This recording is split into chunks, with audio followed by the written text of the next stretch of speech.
Hey everybody, welcome to episode 112 of the Toys for Games podcast. We are recording this on a Tuesday evening, March 21st, 2017. I am one of your hosts, Josh Brown. I am joined once again by the man with the master plan, Jason Greer. Hi, Jason. Good evening, Josh. How are we doing tonight? Fantastic, my friend. Question. Answer. Have you seen Beauty and the Beast yet? I have not. I will be seeing it on Saturday. Ooh, for some reason, I pegged you as going opening night, but let me guess. I wanted to go, Amy. but yeah, that's right. Yeah. That was her favorite Disney princess, so... Smart move right there. Yeah. Is it killing originally... you? What'd you say? Is it killing you? Oh, absolutely. The original plan was that I was going to go up last weekend. Yeah. But then we looked at the 2 weekends, plus how many weekends it would be till, she could come down and I could come back up again. It was one of those that made more sense to wait another week, because otherwise it'd be like 5 or 6 weeks or whatever. Like we're trying to, keep it spaced out nicely, Sure. like 2 to 3 weeks per se. Because long distance sucks. Like, and it's not even that long of a distance, but Right. Try to make it as manageable as much as possible. And there was more stuff to do up there this coming weekend, so I was like, why don't we just wait till next weekend? So It's tough. I understand. tough. Yeah. She's not graduating this year, right? She's graduating next year? Correct. Okay. That's why the wedding would be in the September of next year. That's right. After graduation. All right. Yeah. We're waiting till the fall because stuff is cheaper in the fall. Sure. Yeah, I mean, everybody does summer weddings. Yeah, right? You don't Plus want to it's be one hot. of those guys. We both hate the heat. Summer's both of our least favorite seasons, so. You guys are meant to be together. After we recorded last week, you ended up putting up the video that you were talking about. I did. Kind of a tearjerker, not gonna lie. That was very well done. You promised me the director's cut version with the bloopers and such, so I'm excited to see that. But the video that you did release publicly, very well done, my friend. Very, very slick. Very, I had some critiques, some criticisms as it's going down. I'm like, could have done this a little bit differently. You could have had the backpack like out in front of you. You could have had like things in boxes with like big bows on them, like sitting there waiting for like, little details that, of course, in hindsight makes total sense. But here you are, you've been planning this for forever, for what it seems. Who am I to judge you, right? Goodness. Well, the funny thing is, I was going to go down. I don't know if I even told you this before or not. I was going to go down the weekend before we left, just to scope out the area and figure everything out. Because I went in there pure blind. I had no idea what this place was going to look like. I saw pictures in like 360 pictures on Google Photosphere on Google Maps and stuff. But I had no idea how to walk to these trails. I was watching some walking trail videos on YouTube. But I was going to go down the weekend beforehand. After the weekend, she came down because she had that job interview. And there was no way I could disappear for 5 hours to drive down to Virginia and back, So it would be the craziest story you've ever tried to spin. No, I calculated it for a long time. I was hoping she was going to be busy Saturday morning and I could make it work. But sure, yeah. I was like, it's just going to be like, she's going to ask too many questions. Right. So I was like, well, we'll go in blind and see what we do. Wow. So the location was not spotted out ahead of time. That's dangerous. Yeah. So then setting it up ahead of time was out of the question. Right. Yeah. Overall, you did good. You did good, my friend. Because I was thinking about getting somebody else involved, but now I was like, I guess if I asked Nancy, who would say no? But I was like, I don't really want to try and get somebody at 7 o'clock in the morning on Sunday morning. I told you months ago, I would have done it in a heartbeat. I know. I would have flown out just for that weekend to help you get it all set up. But, you wanted to do it yourself and whatever. It turned out well. Thank you. So I implore everybody to watch that video because it was really well done. I shared it with the HR lady at my work, who is a huge Disney fan, and she knows all about you vicariously through me. And so I told her when you were planning to do all of this, like the whole thing, and she's been like excitedly waiting to hear like the results. And I was like trying to like calm her down and be like, look, she's gonna say yes. Like, it's not a matter of like, is she or is she gonna say, like, we all know it's going to happen. Like, now it's just a matter of how flawlessly does he execute the plan. Right. And what like shenanigans actually happen that cause it to go completely sideways into the side of a mountain. So after you posted that video, I had to share it with her, and she was like, I don't even know these people, and I'm crying right now. I'm like, oh, that's a good sign. That's a good sign. And then she started like pressing me about like how I know you and how we're friends, and I'm like, oh, okay. Back off, HR, because I don't need you knowing what I do outside of work. Not because I'm embarrassed, because I'll talk about my podcast all day long. However, the amount of time I spend on social media throughout the day when I'm technically on the clock doesn't need to be tracked at any point whatsoever. So, I was like, yeah, I've known him for a few years, and oh, did he used to live here? Nope. Old college buddy. Oh, you went to college? Well. We have a mutual friend that works down at Disneyland, and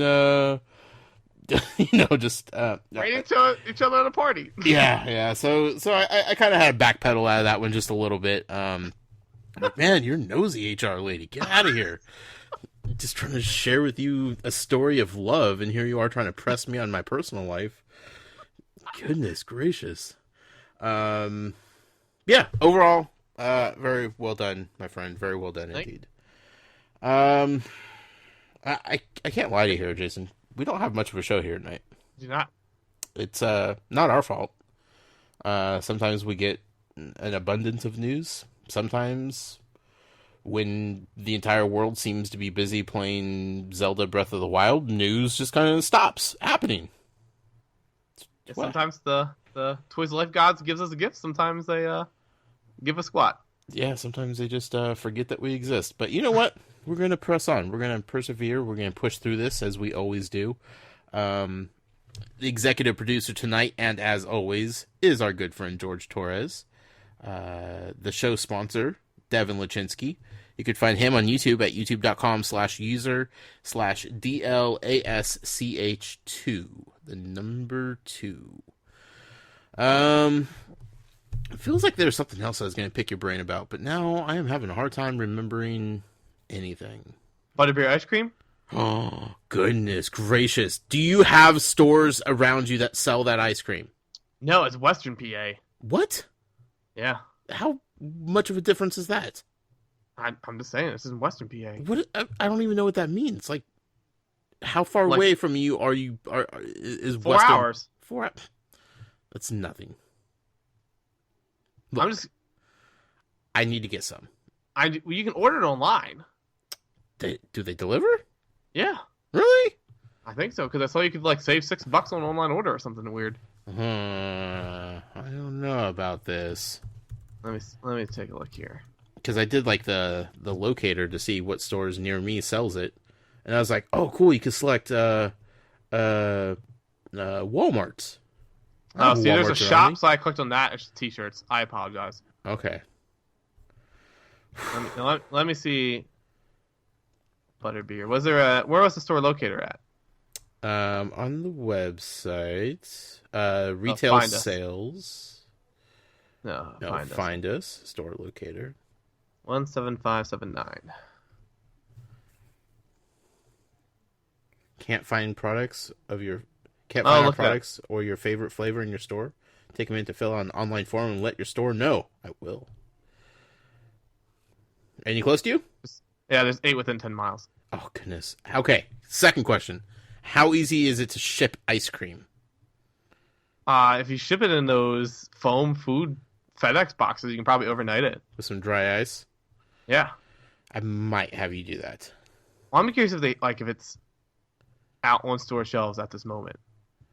I don't know. It seems like it is, but it kind of seems like it is. Yeah, I'll have to go see you. Yeah, I'll have to do some market research. It's at the top of their list for flavors, which worries me. I could get all the nutritional facts about it. Not necessary. 800 calories in a container. Look. It's not even a big deal. It contains milk and egg, Jason. Yeah. First ingredient. Do you know what the third ingredient in Mountain Dew is? Oh, I don't want to know. Yellow? Orange juice. It's healthy for you. It's a juice. It's a juice. Good to know. So we'll have to talk about that. We'll have to make something happen right there. You know, I do this little podcast called Tales from Godric's Hollow. I don't know if you've heard about it. It's award-winning. But we talk about Harry Potter, and there has been a few Butterbeer references, and you know, that would be a fun thing to do. We were talking about, man, why were we talking about it? Amy and I were talking about Butterbeer the other day. Something about Harry Potter. Oh, there's a, I don't know if I tweeted about it or not. There's a Harry Potter themed, Escape from Azkaban themed escape room. Oh. And I was like, that'd be sick. So I saw a headline, like a national blog. Yeah. And I was like, all right, it's going to be down in Florida. Click it. It's in Conshohocken, PA, an hour away. I'm like, get out of town. So I posted, I think she said something about like getting Butterbeer or whatever to have that. And I think she said something about she had a recipe to make it. And she'll have to ask her friend, because her friend made it for, they had like a Harry Potter marathon the last like couple months. They'd watch one like every month to get through them all. Sure. And then she's like, but I didn't really like it very much. And I was like, what? She's like, yeah, because I don't really like spicy things. I'm like, spicy things? And she's like, yeah, I had a kick to it. I'm like, I don't know what you had, but it's not Butterbeer. Sounds like somebody spiked your Butterbeer. And she's like, it was like some kind of dip. I think they made it or something. Huh. And Put a little Fireball whiskey in there or something? Or what'd you say? Put a little Fireball whiskey in there or something? I don't know. I was like, it's not Butterbeer. Butterbeer's super sweet. She's like, oh, I don't know. And I was like, I don't know what she used, but it's not that. So I'll introduce you to the real stuff. Yeah. I do have this recipe that I've used a couple different times now that I really like, and it tastes incredibly similar to the Universal Studios variety. Close enough, you know. Is the texture the same? See, that's yes. the thing. That's the thing that gets me. Yes. There's like cooking of sugar involved and making like the foam. Like that's the toughest part, is getting that like that foam, that cream foam on top. Because that's the thing. I don't. The taste is like good. Don't get me wrong. Sure. But I think it's the experience that's special to me. Right. Right. And it's like, you know, without that, you know, get out of here. Yeah. Man, I want to go back now just for that. Because like even too the like Starbucks had that butterscotch whatever, and people are like, oh, it's just like Butterbeer. And I went out and got it. I'm like, this is not even close. Has butterscotch in. That's the most thing that's in common. Yeah, you're fooling yourselves, folks. You're fooling yourselves. Anyway, let's go ahead and talk about Skylanders, shall we? Do it. Skylanders, part of the podcast, is sponsored by the man everybody should tweet at following this segment, Matt Sonnenberg. You can find him on Twitter at SCLMatt. You can go over to his website, sclmatt.com, and find links to all of the different various projects he is involved with. A little birdie told me something about our good friend Matt Sonnenberg. Ooh. He's going down to Florida for spring break. Is he now? Okay, well, it's not for spring break. They just happen to be vacationing there during the time that's typically reserved for spring break. Didn't know Matt was a partier. So that's news to me. That's a thing. Maybe that's why he never lets up to his hotel room. Ooh, that's probably, it's just trash. It's just like trash. Yeah, it's just an orangutan hanging from the chandelier, and just, you know, all kind of beer bottles just everywhere. And anyway, when he's on vacation, I implore everybody to tweet at him and wish him happy birthday, because, you know, obviously it's a birthday vacation that he's going on. Right. And you should probably ask him where the Cursed Tiki Temple is. Maybe he'll find it. Maybe he will. Yeah. Jason, do you know where it is? I do not know. What's going on with that? I know Matt knows where it's at. He's holding back. He's holding back. Yeah, so, the Cursed Tiki Temple, still nowhere to be found here in the U.S. I know it's been found in the UK, but I don't, in, like, Europe, I don't know if it's been found in, like, the Great Skylanders Wildlands of Australia or not. But Yeah, I just said on limited edition. I think it's time to do a counter like I did for your Thrillipede. Yeah. That I still think Activision deleted from my website. um, but yeah, so I want to take a look at that, see if might want to do that because it'd be fun. But yeah, still nowhere to be found here in the U.S. So hopefully we'll find it soon. Any speculation as to what's going on with it from your end? I don't think so. I think it's just them. Someone in PR like announced a release date and they just can't get it in at time.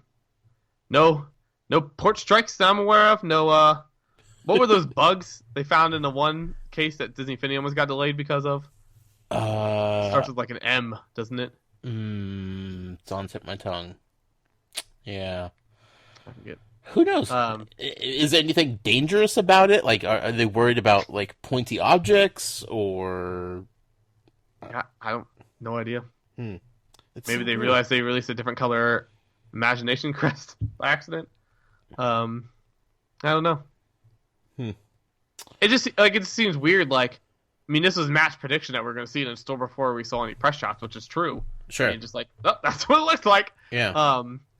So again, it just like, this is just one of those things that just doesn't bode well for me for the future of it. I mean, it's just saying like this idea is great, but it's like, okay, well, this is the first day of the new future of Skylanders, and it did not go well. Which, to be fair, we should have saw this coming when they made a release date for a pack. Right. 2 months beforehand time? That's not happening. Well, I think we actually sat here and were just like, that's a weird thing for Skylanders to do. But okay, this is the new and improved Skylanders going hard with this last content that they're promising. They fooled us again, Jason. Who knows? We'll get a count up ready to go, though. Yeah, they pulled the See old how switcheroo. now we can make Skylanders' Twitter account. I feel like every day we should just tweet them. Any news on the Cursed Tiki Temple or what? Like the Nintendo NX Twitter account, they'll tweet at Nintendo, like a bot set up every single time. Right. Other than that, though, slim pickings in Skylanders land. Just kind of waiting and seeing what their next move is. So when we know something, you guys will know something. I promise you that. Speaking of not knowing anything, let's talk about LEGO Dimensions here for a second. This part of the podcast is sponsored by our good buddy James Holian. He is over in the UK. You can find him on Twitter at Infinity Museum. He knows a whole bunch about a lot of things, but he doesn't know anything about the cancellation officially, as none of us do. Right? Right. Officially. No word yet, huh? Nope. Any movements yet? Any, a few days ago, something kind of popped up on Twitter that had people raising their eyebrows a little bit. Yeah, some people tweet at it and is like, this is confirmation you guys are wrong. From the LEGO group, their tweet says, which will let me bring up the thing, because it's important how they even worded it. Wording is very important. Always important. Let me pull up. Pulling up Dan's website over at bricksoflife.com. All right. So someone tweets says, LEGO Dimensions getting canceled. LEGO Group. Again, it's the LEGO Group official Twitter account says, thank you for reaching out. LEGO Dimensions is not getting canceled. We will let you know if things change. Smiley face. So people are like, see, told you, blah, blah, blah. All right. Two things here. He says the same thing. One, the game is technically not publicly canceled yet, so the tweet is technically right because it hasn't been officially canceled, so they're not going to say it's officially canceled. Two, remember, this is not like the LEGO CEO tweeting out. This is, we need a new name for a guy. We used Jim? Scott. We'll use Scott. Sure.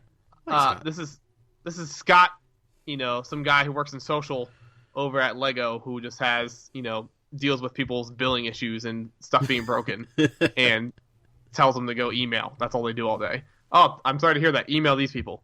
So they're not sitting in on board meetings. They're not sitting in private developers meetings. They're not, gossiping in the lunchroom with stuff like that. It's all stuff that are public information is all they're tweeting out. Yeah. So It's just a PR guy who has a list of information he's allowed to talk about, stuff he's not allowed to talk about. They might not even really know everything that's coming out of the dimensions. I mean, we even talked about this before. There's people like, this is a quote from Arthur. If you remember back at E3, one of the things we asked about Supergirl, he was like, "You guys probably even know more than we do," and that was the game developer. They had no idea what's going on with Supergirl. Sure. So there's stuff that they won't know. So he tweeted back there like stuff from March 17th, March 18th. Lego Group tweeted somebody says, "Could you put Power Rangers in Lego Dimensions? If it does go into another year and give some franchise ideas." Lego Group, theoretically the same person, Yeah. several people run those accounts. So we never know what our game designers... It's probably Scott. Yeah, probably Scott. Says, we never know what our game designers have planned for the future. We'll have to wait and see. Oh, okay. Well, there you go. That you don't know what's happening on the inside. Sure. My favorite one was the thing about the Mixels. Mixels were known to be canceled for like weeks or months, I think it was. Right. Leaked for that. And October 10th, they said that it wasn't going to be canceled. And then a couple weeks later, they're like, it did get canceled. Right. The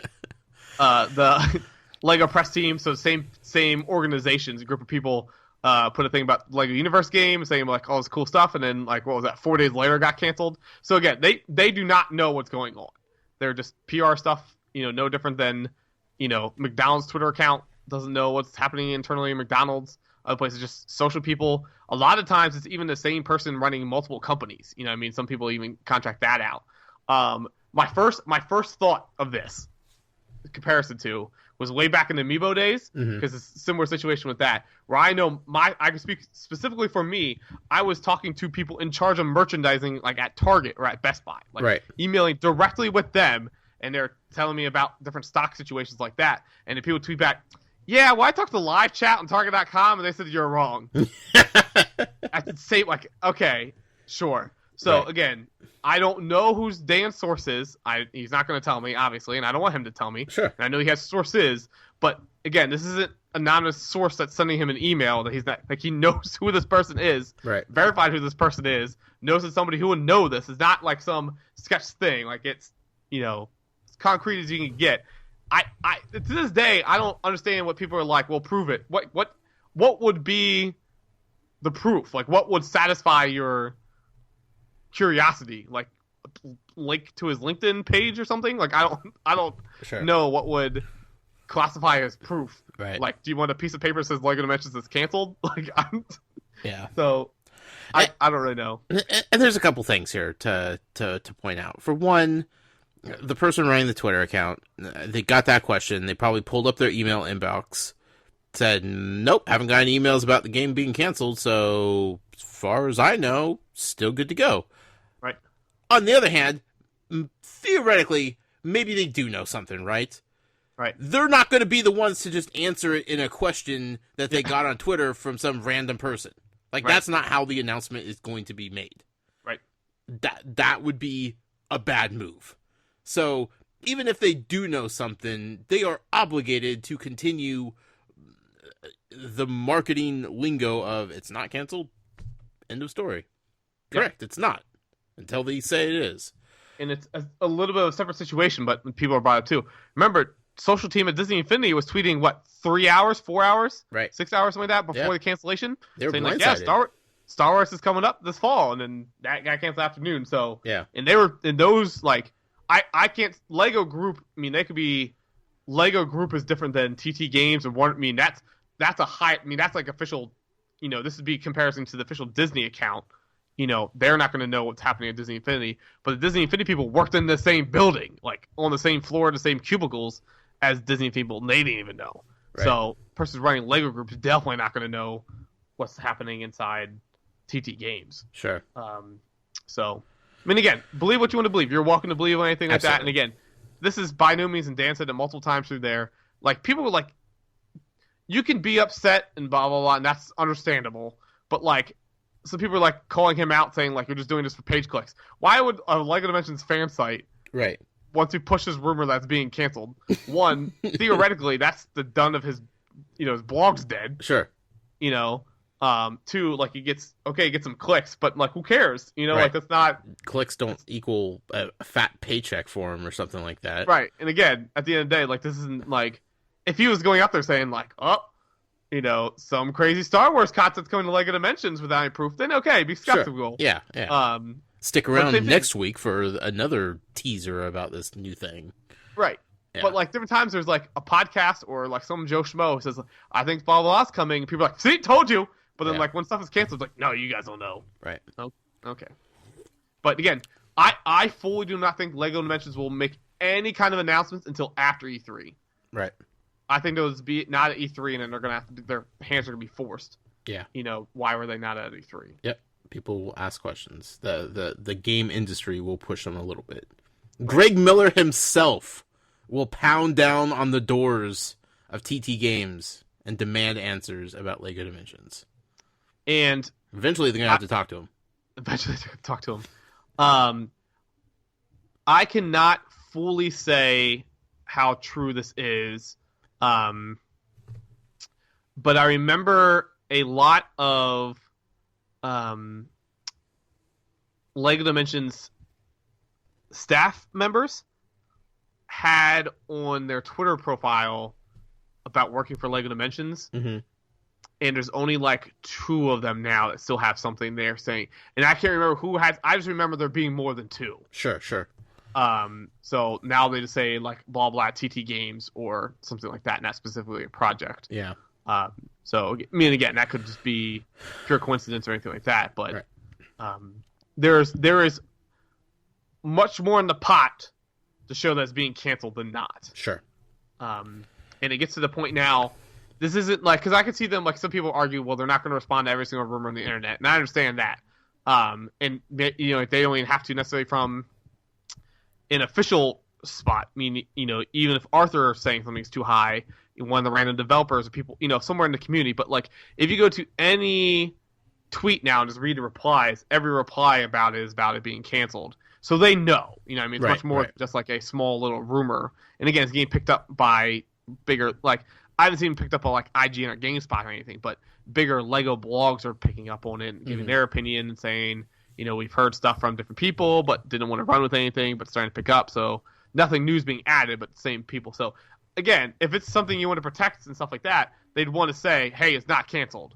But the reason they're not saying anything is because they still have product to come that, as Dan says, he thinks it's getting stretched the whole way to September, at least. So again, they don't want to announce now, because if they announce now it's getting canceled, same thing happens to Disney Infinity. Right. Why buy the content? Yep. Absolutely. I mean, again, because like I told you, complained about last week that I had a comment. So I'm like, well, there went so many dollars down the drain. So, if people are thinking about that now, they're not going to buy stuff in the future. Definitely. And here's another thing. People think that we're being downers here and we're being super pessimistic about everything, and trust me, we want to be the most optimistic people out there. We do not want to see LEGO Dimensions go. We want to see it continue. We want to see it thrive. We want to continue talking about it for years and years and years. But we also have a job to do here, and that's to be honest and upfront with you guys, the listening audience, and that means being realistic about things. Reporting about what we hear, what we see, what we think is necessary. It does not mean that we are wishing that it goes away. It does not mean that we're being pessimistic about it. We are being realistic about it. And I don't want people to confuse those two, because we both love LEGO Dimensions. We both know that there's problems with it. But at the end of the day, we don't want to have to go through what we did with Disney Infinity. We don't want to have a in memoriam of LEGO Dimensions and, try to hold the community together after another heartbreak. That sucks. That's not anything that we want to do. Right. So, we're not wishing for the death of LEGO Dimensions. We're not,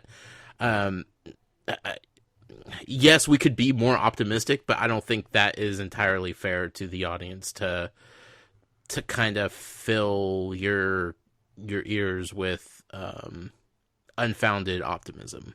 Right. And again, you can go through countless examples, whether it's from sports to government to some movies to other entertainment things where, everybody knows on the outside looking in that something's canceled, something's not the way it is, and they're publicly saying, nope, it's not like that, and then they announce it later on for whatever reason. They wait to announce it, and it's like, oh yeah, you guys are actually right all along. Right. So this is not, unusual by any means. Sure. So, and we definitely are not looking forward to being the "I told you so" guys. Like, we're not living for that moment. We don't want to be right about it. Right. But we have to do what's best for you guys, and that's, tell it like it is. So, yep. There is some good news though about Lego Dimensions. There is, which I don't think they're gonna officially comment or announce, but it's a thing. Yeah. So the Wave 7.5 store exclusives of Excalibur Knight Batman and Knight Rider fun pack, the 2 fun packs, are available now at ToysRUs.com. Are showing up in some Toys R Us stores, but it sounds like those might be still retailer locked for whatever reason. Not retailer, register locked. So they should be coming out. Their store exclusivity ends with no. So if you didn't want to pick it up at GameStop or Target for whatever reason, those will be coming out soon to other retailers as well. Sure. Yeah.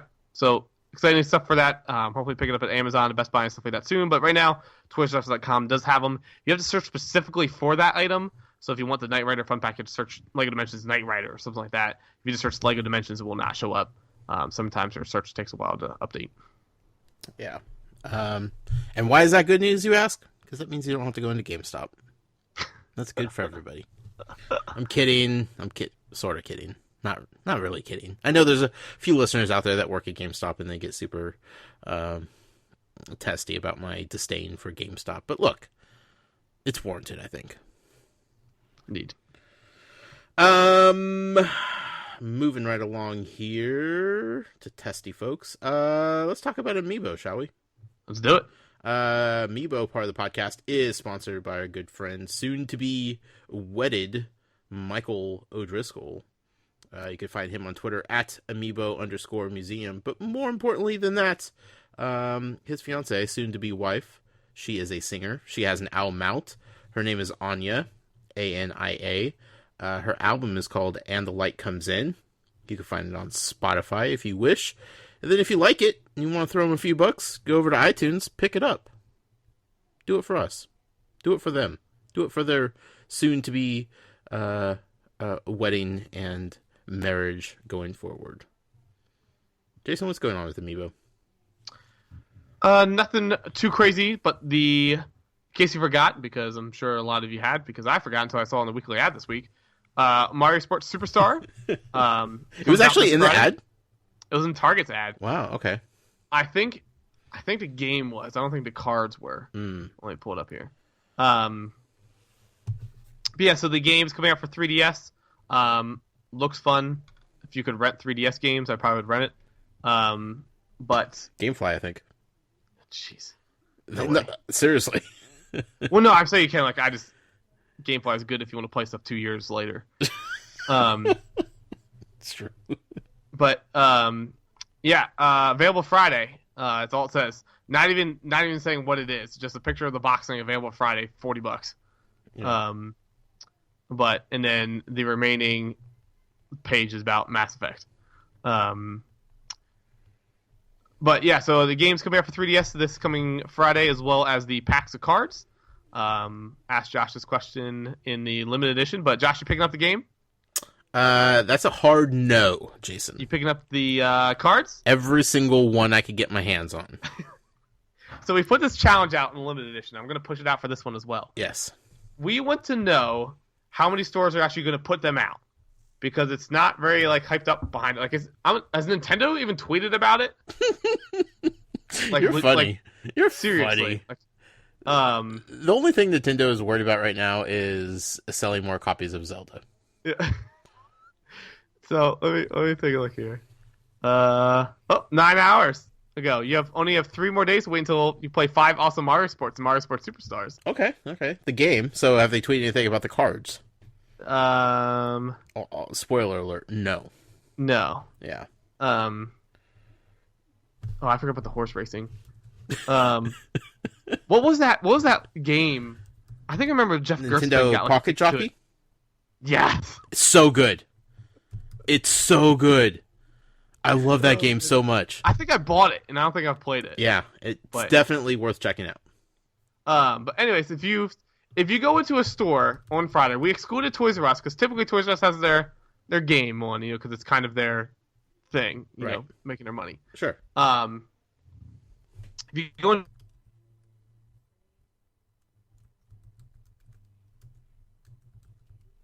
Hello? Hello? Imaginator figure for at least 3 months on the shelf. Right. Not a single one. Right. And GameStop. Any of those 4 retailers. If you go in and you see the packs on the shelf, you may not ask for them. They have to be on the shelf. Tweet us a picture. Sitting there ready to be purchased. Yeah. At Toys for Games and at Jason Inquires. Tweet us those. And you're required to buy 1 pack because you need to reward them for putting a not hyped Amiibo thing on store shelf on release day. So, see, that's the rules. You have to take a picture. Right. 1, tweet it in. If you do not have the funds for it at the time, we will accept an IOU. But if you're going looking for them, you better have $6 in your pocket. That's right. Yeah. I'm excited for them. They're sports cards. They're Mario. They're Amiibo. I mean, 3 things I love. So, that's going to be a thing. Will I ever use them in the game? No, because I'm never going to have the game. However, I'm desperate to see if they work in Zelda Breath of the Wild and bring you some food. Because I'm telling you, Jason, you have a stack of those sitting next to you, just scan. Scan all day. Oh, man. You're going to be food rich in no time, my friend. Now, what was I going to say? Oh. And I'm curious to see how much gameplay is in this game. It's what, 5 sports? Is that what they're saying? Sure. And obviously the Mario games, but I know it would never be this price. But if this is like $10, I'd buy it. Right. Yeah. But $40. It should be an eShop download. 100%. Also, this should be on the Switch. Why is this on the 3DS? This should be an eShop title on the Switch. Boom. 3DS isn't dead, we promise. Mario Sparks Superstars is coming. Fire Emblem. Don't forget about Fire Emblem. Fire Emblem, man. Looks cool. Yeah. I don't like Fire Emblem games, but it looks cool. Just stop, Nintendo. You knew the Switch was coming out. Why are you doing this? Nobody needs a new Mario sports game on the 3DS at this point. We need it on the Switch. That's where we need it. Scan the cards in. I mean, everything's there. There's no reason it's not on the Switch. Crazy motion control things. Did you get 1-2 Switch? I did. What do you think about table tennis on it, or just the tennis in general, whatever it is? I want to look at the TV, and it drives me nuts that you can't see anything. It's my least favorite game on there. Least? Least. There's some really bad ones. I know, but I don't like that one at all. The champagne? Champagne one's pretty bad, and the baby one. The baby, yeah. Did you watch Funhouse's stream on it? I did not, no.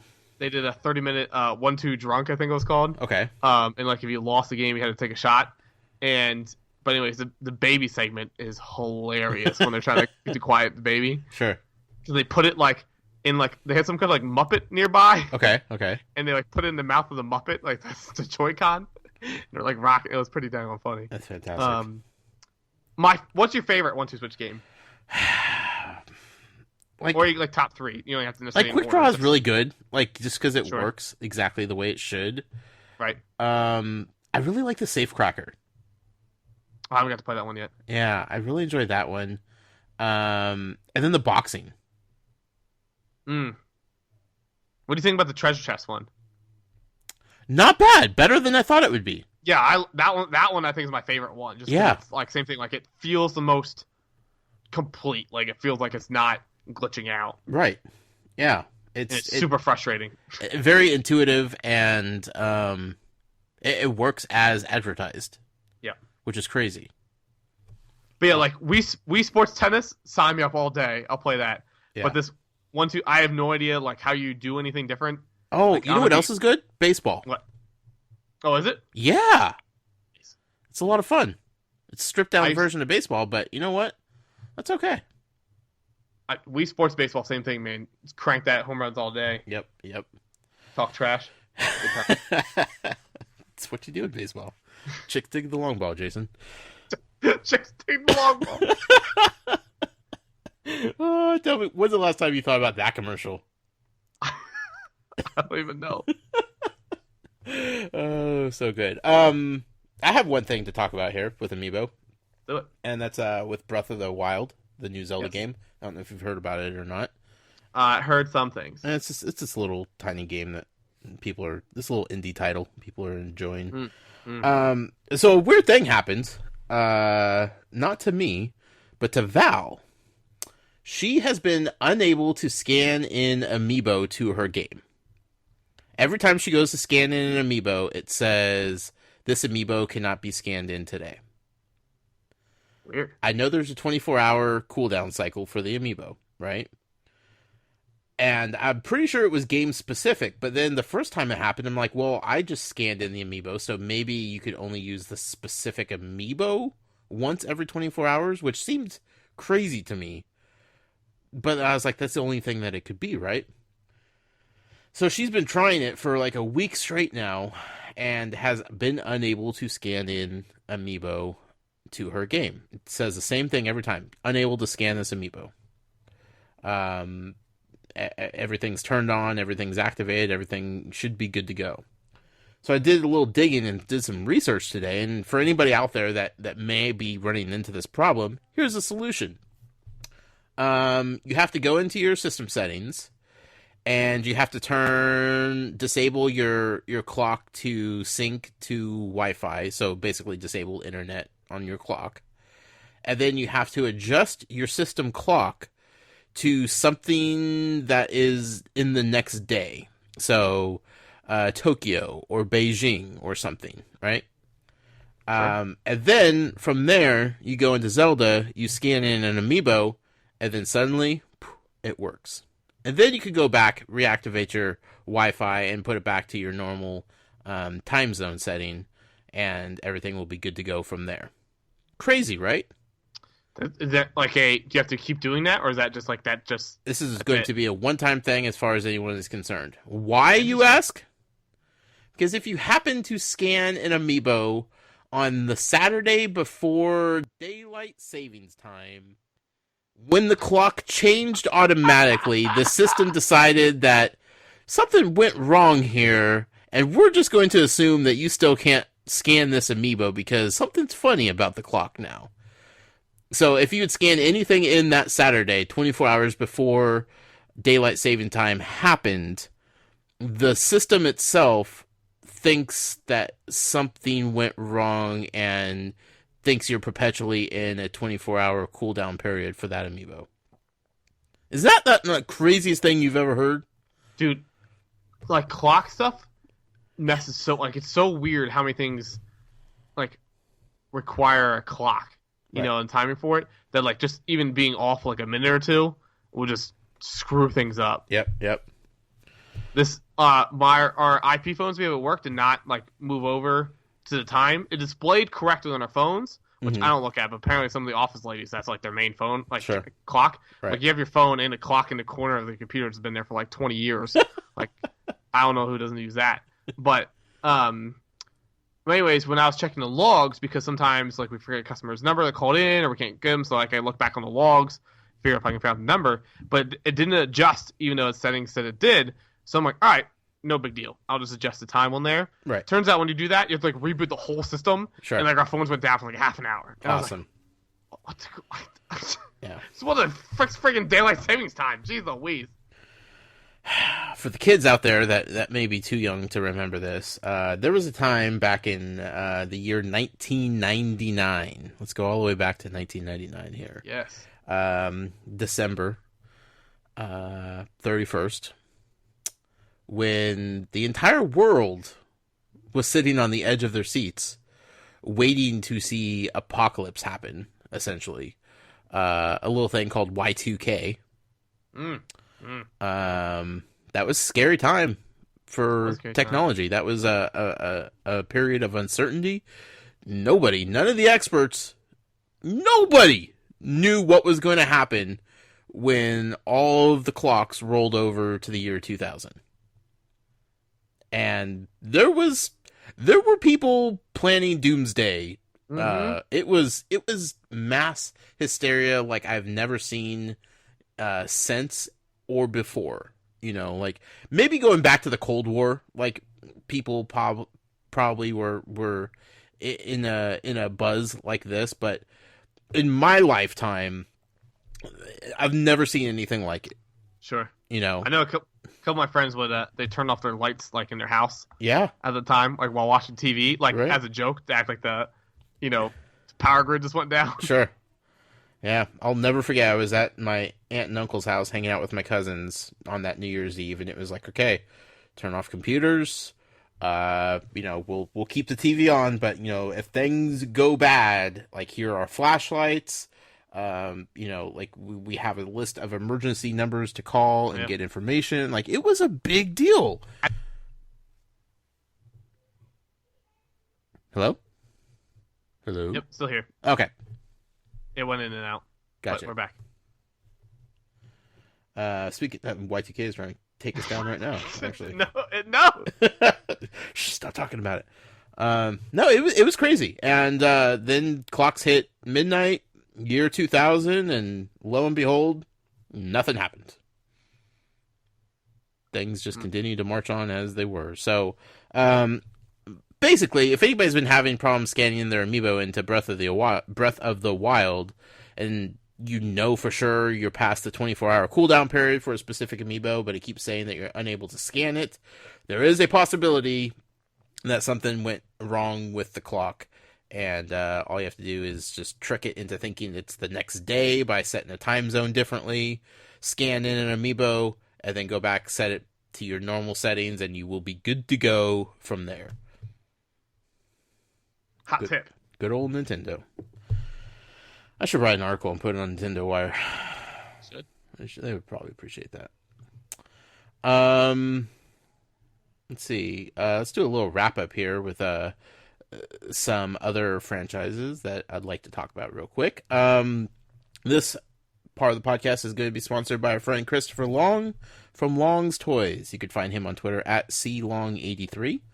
You could go over to YouTube, find him at youtube.com/user/longstoys. Also, he co-hosts a podcast called Geek Each Week. You could find them on Twitter at Geek Each Week. The podcast is available wherever podcasts are sold: iTunes, Stitcher, Google Play, so on and so forth. First of all, SwapBots. They have a Kickstarter. I put up the interview last week. We talked about it a little bit. They're not even halfway into their Kickstarter, and what are we looking like so far, Jason? Yeah, they're doing well. So they're already at 92% funded. That's incredible. So super, super good. What's the end date for that? I think like 24 days or something. 21 days. 21 days.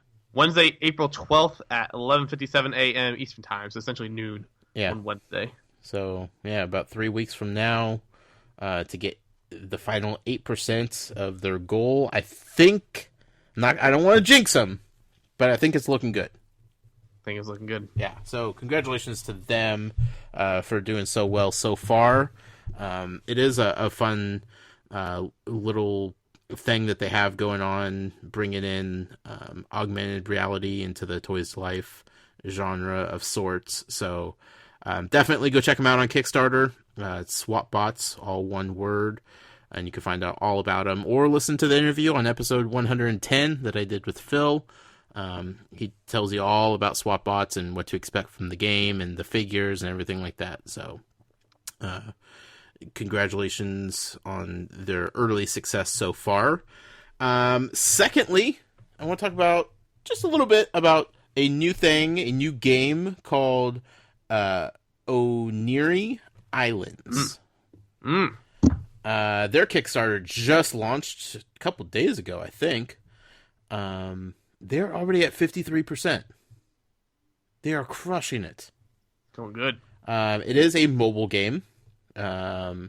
You get a starter pack with 2 kids, a boy and a girl. who are the main characters of the game that you're playing. And there is specifically designed sensors, I guess, on the figures themselves to register their movement on the iPad that you're playing the game on, or tablet, I would assume. And then they also have like different masks that kind of look like hats, but they're definitely masks that give them different abilities in the game, which is really cool. They channel different animals and such. The artwork of this game is beautiful. It's a gorgeous looking visual game that they have going on here. They were nice enough to send me the beta access to the game, and they also sent me 2 prototypes of the figures. Got that in the mail yesterday. Open it up, and I see this little box in there, and the first thing I think of is somebody sent me shoppings. Like, okay. You jerks. You got me. But they came in this little plastic container. But immediately, like, the first thing I thought of, because it was like purple and clear, and I was like, that looks like the shoppings container. It was not. There were 2 little figures in there, prototype figures. Definitely prototypes, but they look awesome and they feel awesome, and I'm excited to see what they look like, when they're all done.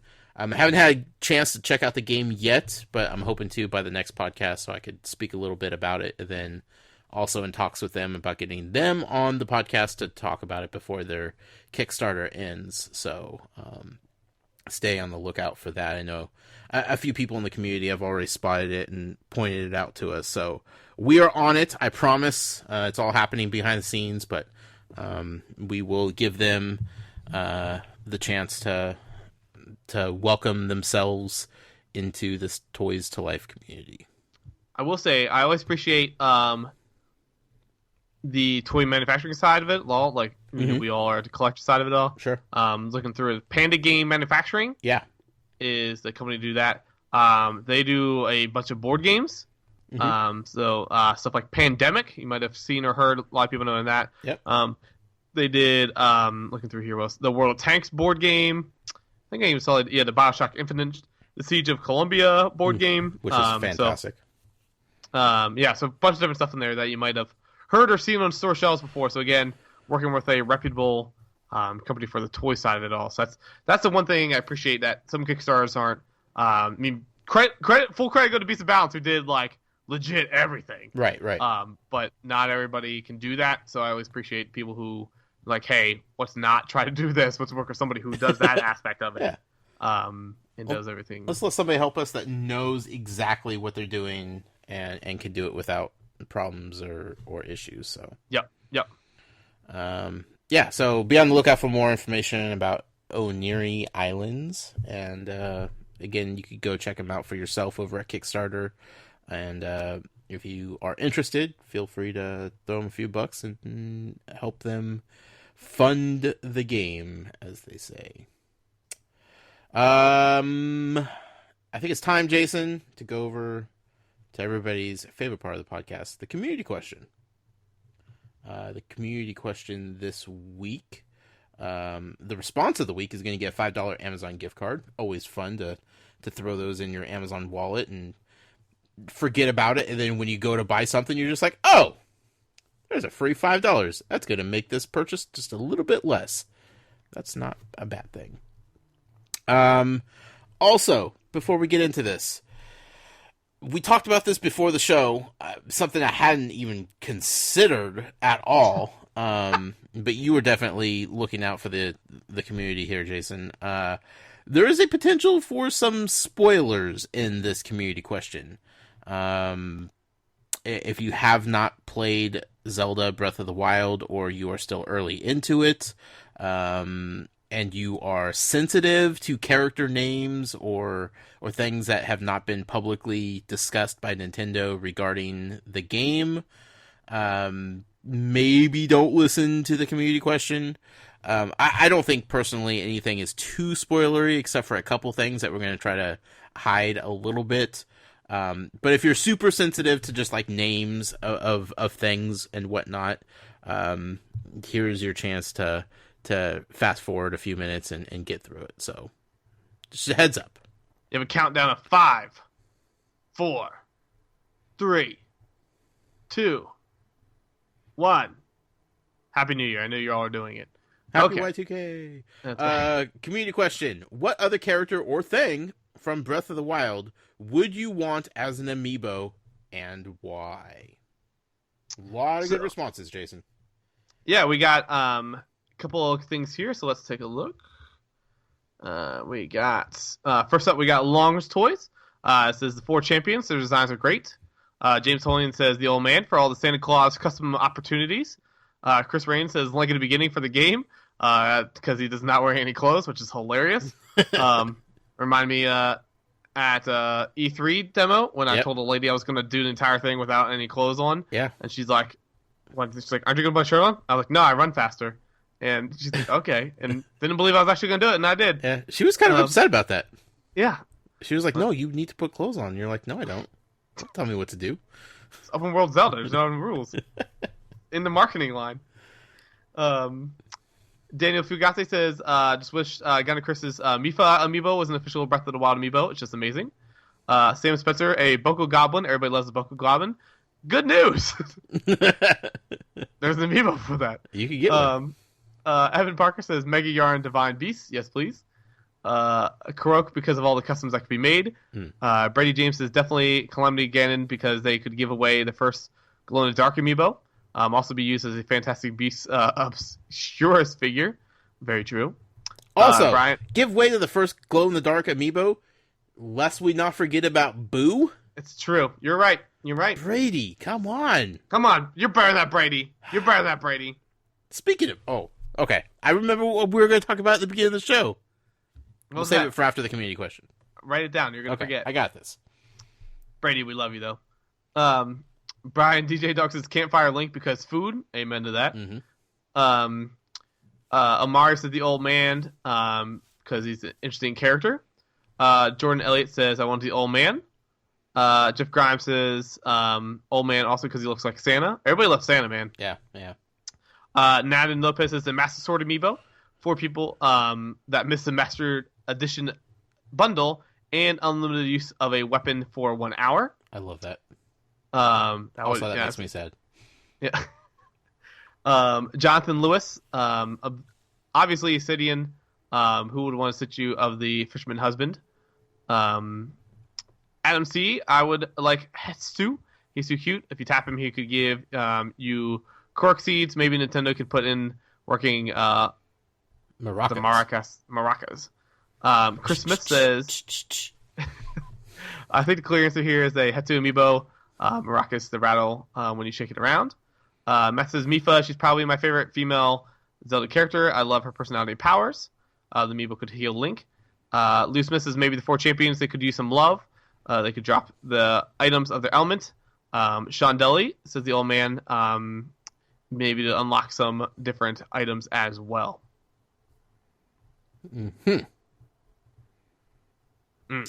You missed one. I did miss one. Yes. Shopkins Inc. Nope. Which one did I miss? Evan Parker. I said his. No, you didn't. Yes, I did. Did you?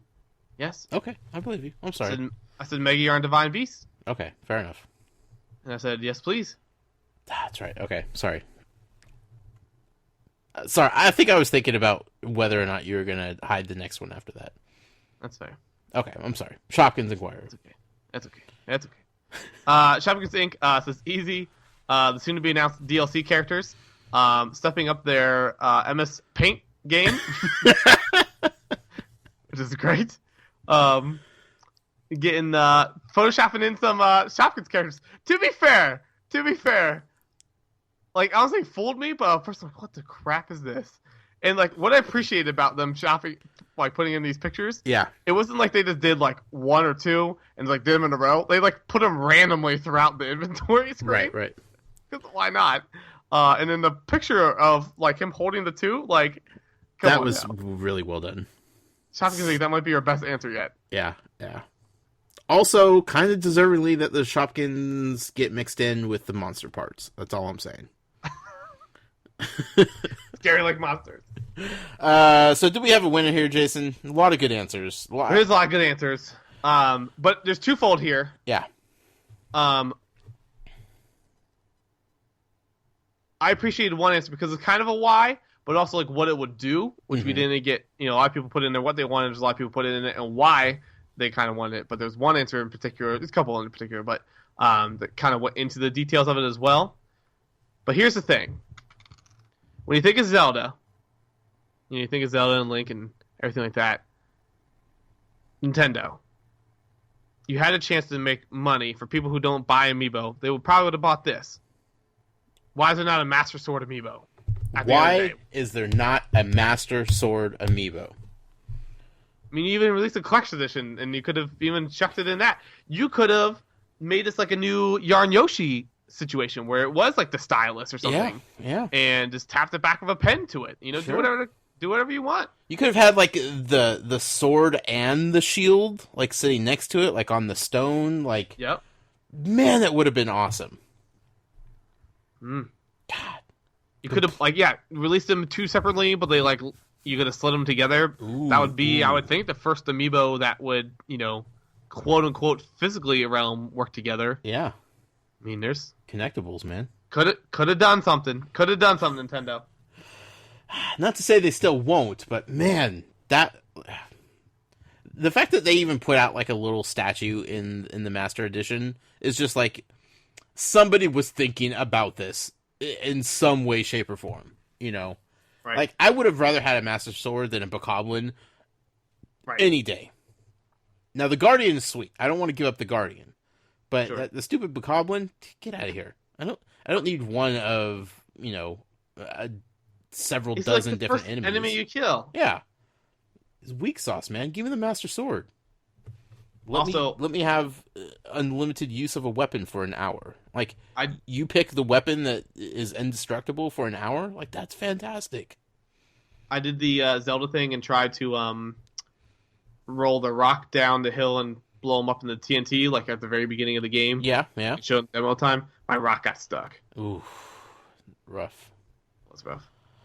Life isn't as smooth as you want it to be sometimes, Jason. It's worked on the stream, man. Yeah, that's true. Well, congratulations. Get a hold of me. I didn't say who it was. I apologize. Oh. Nandin Lopez. Right. It is L's and I's always confuse me. Let me zoom in here. Lil Fruity. Yeah, Lil Fruity. Lil Fruity. Get a hold of us, and I will get you that Amazon $5 gift card ASAP.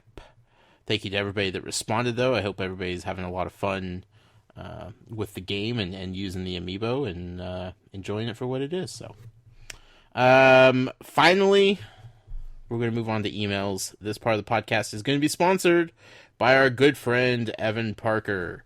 You can find him on Twitter at The Lone Goldfish. You could find him on twitch.tv/The Lone Goldfish as well. I don't know when the last time he streamed is, but if enough people go over there and harass him, I'm sure you could talk him into streaming something. He's always up for something. It's always up for something. We have a couple of emails here tonight, Jason. The first one is going to be from our friend Green Armadillo.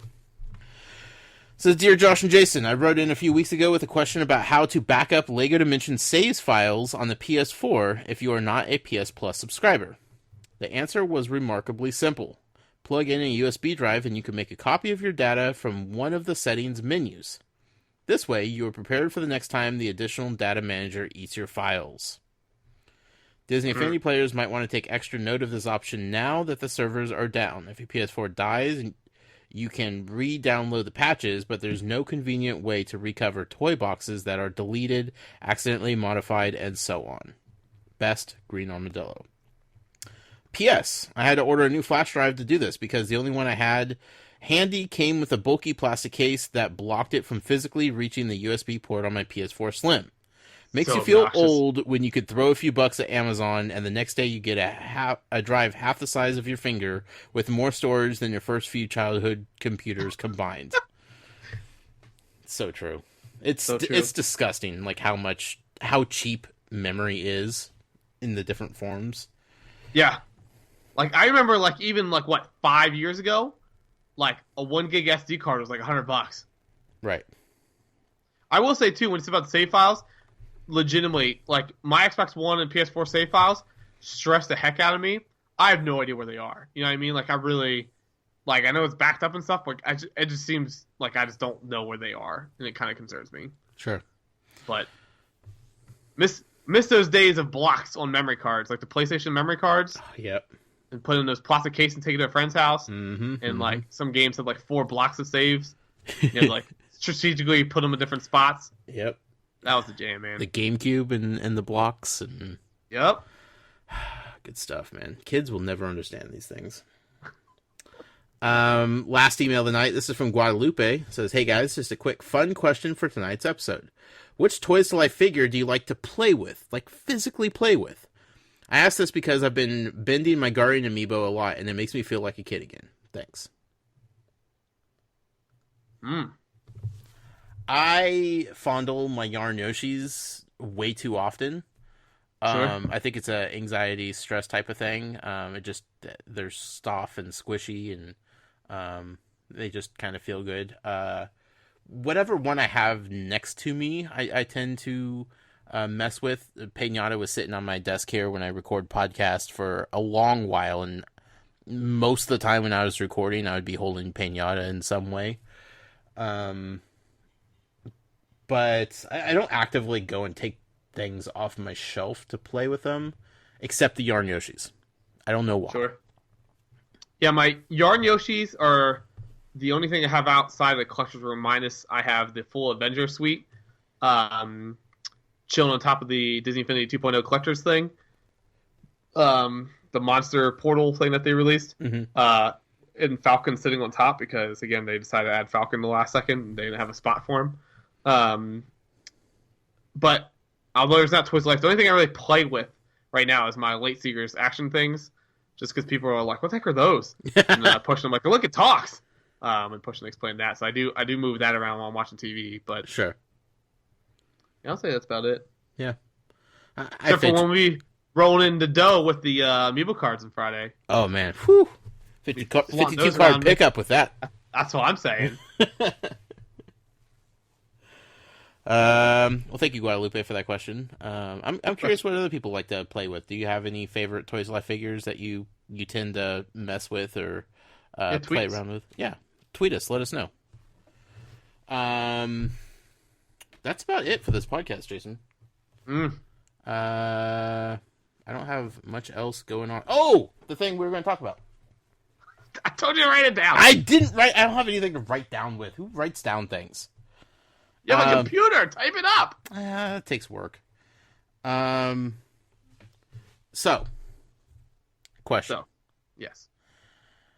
How awesome was the Jay Glazer video of how oh my gosh. they were able to catch the person who stole Tom Brady's Super Bowl jersey? So good. So yesterday they announced Jay Glazer leaked, and I think he was doing reporting in a good way. Like he's been working on this himself for a long time, and I think he knew who it was for a long time, but he was waiting until the NFL was getting ready to officially announce it. Right. And I think he told him hey, since I've been working on this for a long time, give me an hour's head start. Because he tweeted about it and going on, and then the NFL came out their official release on it. But I think at the same time, he wants to do his job, but he's also respectful of the process, doesn't want to hurt the investigation by any means by doing stuff. So he released a video, and it was blurred out. Different people were blurred out. A couple things. But then today was a 4-minute video just tracking it all. It's super interesting. Go to twitter.com/theherd if you want to check it out. Colin Cowherd's show. They have a nice video of it. I think it's up on YouTube as well. There's an extended edition on YouTube. It's 10 minutes long. No new... All the videos still the same. It's just more analysis about it all. But right. Yeah. So they showed the timeline of how the jersey got to the locker room when Tom Brady got there. But the best thing is they show a map, show you where the different camera angles are at. Legit the coolest thing for this whole story. And we have this camera here and here, and this angle while you can cross over to this section, and then they're showing just super zoomed out video, and that's him right there. And it's right. What? So in my mind, I'm thinking they're doing some kind of crazy 3D hologram what was that old do you remember that old Microsoft technology? I don't know if they're even using anymore. Like that photo stitch where you could take pictures from like across the internet and you made like these weird 3D mold things. Yep. Like that's what I'm picturing them doing. Going around making these different angles of this guy. But he just goes in without anything under his arm. 8 minutes later, comes out with this black thing under his arm, and then like walks away, and then like checks back, definitely creepily. Oh yeah, you know, yeah. Going away. But the funny thing about the story is that I assume somebody got it, and then they said about going internationally, and some people are getting already mad about like there's a waste of FBI dollars, blah blah. Like, okay, like I'm not a huge person to talk about government waste. Like every organization is wasting government money like out the wazoo. You know, I don't think this was very much money spent. You know, and this is one of the things I don't care because this is a fascinating story. So go ahead and use the money. I don't even care. Yeah. But yeah, so a guy in Mexico has a credentialed media person for like several years. Yeah. Has like I think they said like 50 selfies with different players throughout the years. Right. Ran a newspaper. Hello?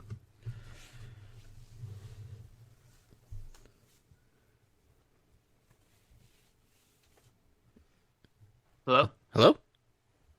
Hello? Hello? Yeah. Ran a newspaper, he said? Yeah, ran a newspaper. Yeah, so he was a director of this newspaper. High-ranking guy, it seems like. But he went in and he didn't have just this year's Super Bowl jersey. He had one from like 2 years ago.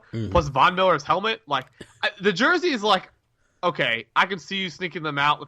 I need to sneak a helmet out. Right. Well, I mean, pose as like an equipment manager or something, I guess. I guess so. But like, I was talking to my cousin about it at work today, and I'm like, if I was even to steal like something worth like $10, like in a store with like 0 security cameras, I'd be sweating bullets. Right. You know? And this guy just walks up behind Bill Belichick into the locker room. Right. Like, what did they say, 20 minutes before the press is even allowed in there? Yep. The funny thing is, which I don't know if you caught this is one thing I didn't see about until I was reading Twitter reactions. Did you see the old guy in the towel? No.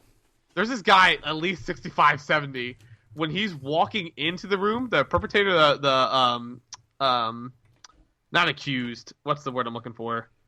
Parents, suspected, whatever you want to say. The suspect per se is not guilty yet.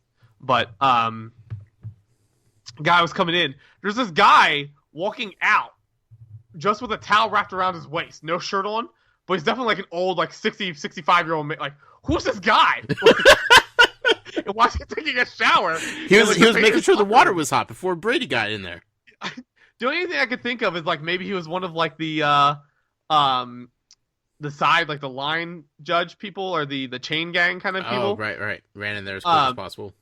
Yeah, like get in, get out kind of a thing. Sure. But it was just like, why is he in like? I would think I guess they don't have a third area. Yeah. But like wherever the refs go, I assume they probably have a shower in there. I would think. You would think so. You would think that they wouldn't be mingling with the players. Right. It's kind of bad, but it's just like, wait, you have to go back and watch it. But like, when you watch it, like, who's that guy? Pause this story. Who's that guy? Ah, man. It just goes to show that, like, you can't get away with anything these days. Like, there is too much video evidence all around you to get away with anything. Right. I mean, granted, this was a Super Bowl, so there's tons of cameras everywhere, but, like, the different security cameras that picked up, and, like, it's just incredible. And it's funny because people are like, I can't believe this guy thought he'd get away with it. Well, he did 2 other times, you know? Like, right. I guess this is crazy that he wasn't selling it. Like, it just seemed like he was just collecting the stuff. Yeah, I mean, like people said, you'd have to sell him like a super black market, right? Because it's not worth anything on the the public market. Sure, because you get caught. Yeah, you can't advertise that you have something that's already stolen. But it's just super interesting. Like I hope they make like a TV. Like I want one of those Discovery like poorly made reenactment things that they always do. Like I just want to see it play out in real time. I mean, they theoretically could do it if it's like 20 minutes. Yeah. So I think there's video in the lock. I'm sure there has to be a camera inside the locker room. I'm sure there is. So like I don't think they're going to release that. Like he probably even has access to that footage, but I don't think he wants to release anything because it could harm the investigation and the criminal charges that could be pending. Right. But something seems interesting about it. Yeah. but because part of me thinks like there might not be the money shot because then it wouldn't have taken this long, to figure out who that guy was. Sure. But if there's a money shot, I want to see like the physical picking it up. Right. Who knows? Super bizarre. Anyway, but it's funny because it's. I'll say, didn't we talk about it? About we need trophy guys. Didn't we talk about that on the podcast? Joel Embiid? Yes. So it was like the same concept because he took his jersey off, handed it to somebody who handed it to somebody else, and then this guy just like casually like texting on his phone. Like I don't know what he was doing. He was probably checking in or something. But he's just like walking back. Like they had to know how expensive that. Like you would think there'd be some kind of security with him. And the dude's just. I mean, I guess they're in a secure area, understandably, but sure. Like he just walks back in and checks in something and then leaves again. Yeah. But I am glad that they like blurred out like just the stadium staff members who were there at the door to like not put them, like can't believe you didn't check that guy. Yeah, like, because I mean, there's 40 million people going in and out. Yeah, and at that point you're not checking. I mean, sure, most people may know who Bill Belichick is, but like, are you checking his credentials if you've never seen the guy? Like, the stadium workers may not even be interested in football at all. They're just getting a paycheck. So you're going to check them. Like, the football players, obviously, they're wearing their gear and whatever. Like, okay, you could go through. But, like, Bill Belichick, like, I don't know, he could just be some crotchety old man for all they know. The head coach of the Celtics, the guy who used to be the head coach of the Butler, when Butler made their first, championship game one where they lost on the last second bounce out. You remember that? Right, yeah. Back in like 2010, 2011. Right. When he went to the stadium, security didn't let him in because they didn't think he was the head coach because he's so young looking. So they had to get like the head security to authenticate that he was the head coach of the basketball team. So good. Okay, I want to talk about the beginning of the show, then I forgot and took. Yeah, if you haven't seen it, go watch. It's just like I like interesting stories like that. Sure. Yeah. Jay Glaze even said, like in the interview thing, which I'll check out. He said like there's more twists and turns coming, like as news is coming out, and he even got like a phone call right before he went on the Colin Cowherd show, and he's like, I have like 5 minutes. And the guy's like, oh, it's gonna take him longer than that to explain. So like I just hope like Sports Illustrated does like a feature. Like I would read like a 20 million word count story on this, recreation. Let's get the 30 for 30 shot. 100%. Oh gosh. The heist. Dude, what would the name be for 30 for 30? Caught in the act. Yeah. Someone's always watching. Well, that's our show, Jason. Sorry we didn't have more news to talk about here, folks, but we can't artificially make the news. We can only report on what's out there, and we did our best this week. Hope you had fun, regardless. Again, thanks to our executive producer, George Torres, and our show sponsor, Devin Lachinsky, and all of our sponsors, including our friend Atari Alex. He's still doing the ABC podcast. We have, when I say we, I mean I, because I accepted it, a bet going on for our NCAA tournament bracket challenge.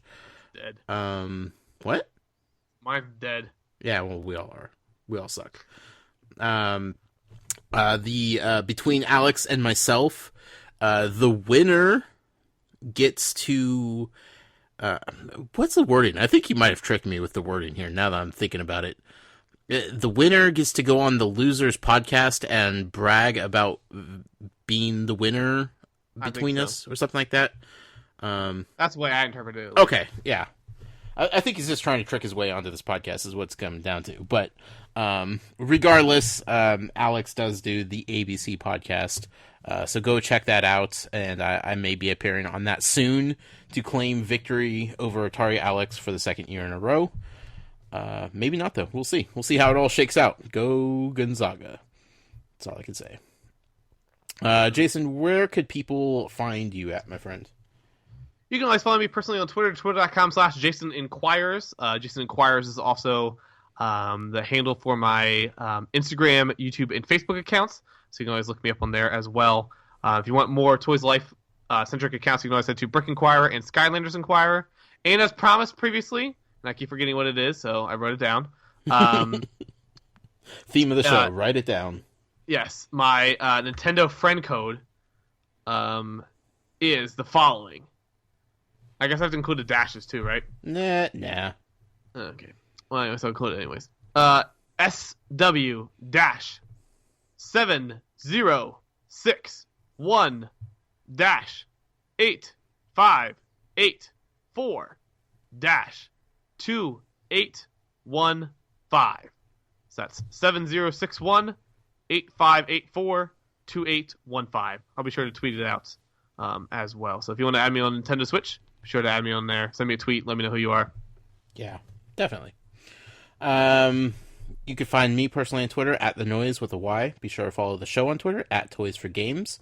If you'd like to email us any time of the week, you could do so by sending an email to podcast@toysforgames.com.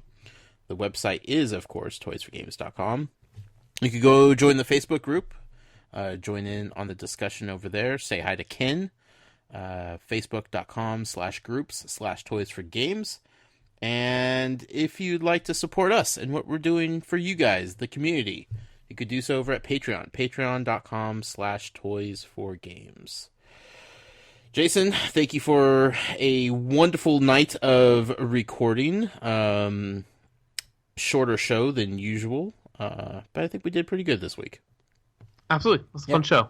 Hopefully we had fun. We should do it again. Maybe next week. Until then, happy hunting, collectors.